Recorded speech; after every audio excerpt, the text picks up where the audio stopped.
Bismillah və elhamdülillah və salatu və selamu alə Rasulillah və ba'd. Esselamu aleykum və rahmetullahi və barakatuh. Qiyamətin böyük əlamətləri mövzusuna davam edirik. Növbəti əlamət isə Yəcuc və Məcuc tayfasının çıxmasıdır. Və bu barədə Allah Subhanahu və Teala Quran-ı Kərimin Kəhf surəsində bizlərə bu mövzunu, bu hadisəni xatırladır. Və buyurur ki, قالوا يا ذا القرنين إن يأجوج ومأجوج مفسدون في الأرض فهل نجعل لك خرجا على أن تجعل بيننا وبينهم سدا.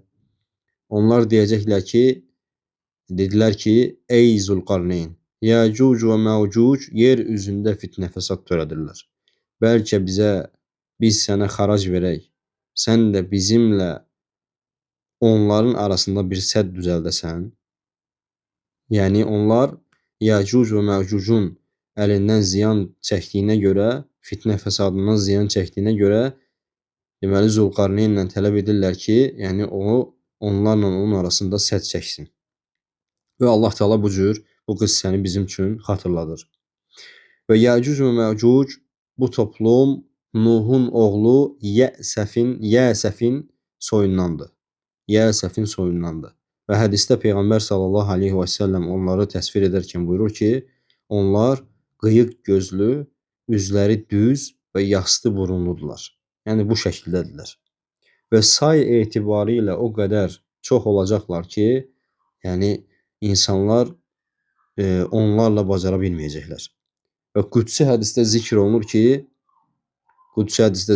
ki, Allah Teala qiyamət günü Adəm əleyhissalama deyəcək: "Ya Adəm, əxric ba'sən nar." Ey Adəm, od əhlini çıxart. Və Adəm əleyhissalam, ya Rabbi, onlar kimdir dedikdə, Allah Teala deyəcək ki, hər 1000 nəfərdən 999-u, o da bir nəfər cənnətədir. Və Allah Resulü sallallahu aleyhi və səlləm deyir ki, bu say, yəni onlar kimlərdir? Onlar Yəcuc və Məcucdurlar. Həmin o 999 nəfəri.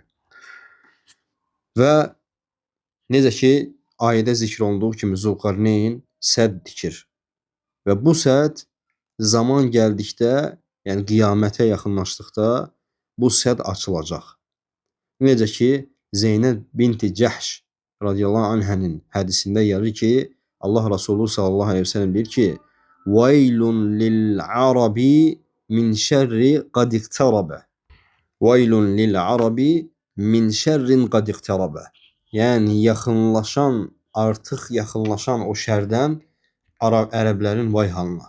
Yəni bugün Zülqarneyn və sonra Allah Resulü sallallahu aleyhi və səlləm sözünə davam edir ki, bugün Zülqarneynin səddindən bu qədər açıldı. Və bunu yıxmağa çalışırlar və dəlib yıxacaqlar. Yəni buradan çıxacaqlar. O həmin Zülqarneynin çəkdiyi səddi dağılacaqlar.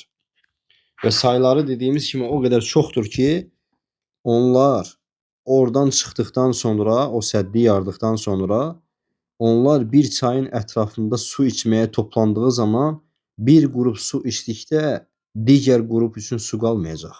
Yəni təsəvvür edin, o qədər sayları çox olacaq. Və möminlərin onlara gücü çatmayacaq.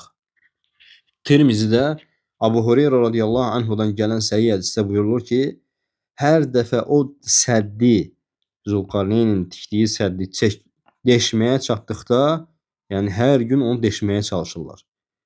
Və hər dəfə o deşilməyə yaxın olduqda onlar buraxırlar. Və deyirlər ki, sabah davam edərik. Və son məqamda artıq qiyamətin əlaməti baş verdikdə necə olacaq? Onlar deyəcəklər ki, yəni o buraxdıqdan sonra deyəcəklər ki, inşallah sabah davam edərik.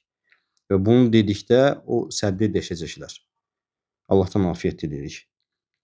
Və dediyimiz kimi bu Yəcuc və Məcuc nədir? Adəm əleyhissalamın soyundandır. Adəm oğlunun soyundandır. Yəni insandır. Və harda olduqları barədə səhih bir məlumat yoxdur. Və hardadır? Allah bilir.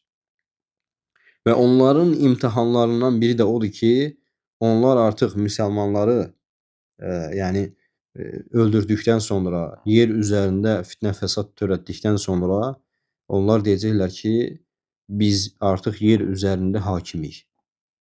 Gəlin göy əhlini də qətlə yetirək, yəni göy əhlini də öldürək. Və onlardan biri gəlir ki, rəvayətdə nizələrini, necə ki, Fəthül Bəridə, Buxari şərhində gəlir ki, nizələrini göyə atacaqlar və o onlara qanlı şəkildə qayıdacaq. Onlar deyəcəklər ki, biz göy əhlini də neynədik? Göy əhlini də qətl elədik. Və möminlərin bunlara gücü çatmayacaq saylarının çox olduğuna görə. Və Allah Teala İsa aleyhissalam və yanındakı möminlərə əmr edəcək ki, Sina, Turi Sina dağına çəkilsinlər. Və onlar Turi Sina dağına çəkiləcəklər. Və bu çəkilmədən sonra möminlərin arasında qıtlıq baş verəcək.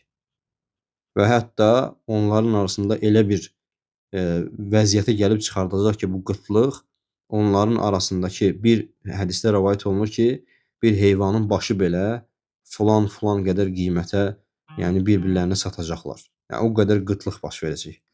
Və möminlər deyəcəklər ki, ey İsa aleyhissalam, Allaha dua et ki, bunların şərrindən biz qurtulaq.